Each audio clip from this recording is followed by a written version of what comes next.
रावण का अलग नियम है।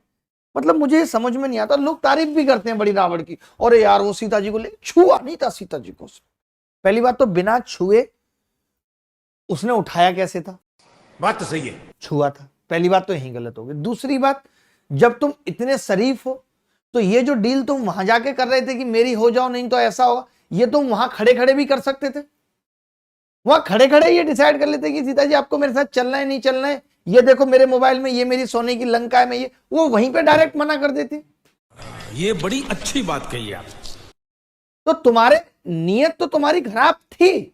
ऐसा हो सकता है कि वहां जाके अपनी पत्नी मंदोदरी के डर से तुम ऐसा नहीं कर रहे थे, क्योंकि गलती आपने की है, पूरा फॉल्ट किया है आपने।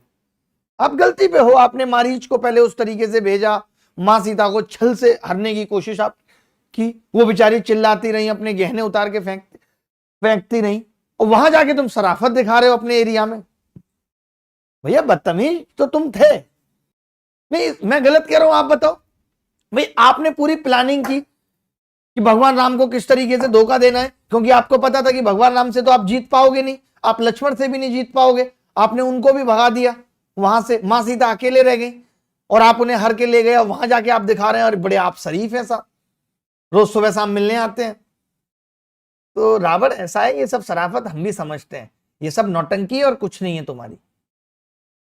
तुमने गलत किया, और ये सब तुम्हारी रची रचाई कहानी थी। पहले तुम्हारी सिस्टर ने आके भगवान राम और भगवान लक्ष्मण को छेड़ दिया वन में, जबकि सोचिए प्रेम तो वो था जो उर्मिला ने किया लक्ष्मण जी के लिए। 12 साल उस विरह में, उस प्रेम में वो लौ जलाती रही, बुझाती रही, जैसे शोले में उन्होंने किया है।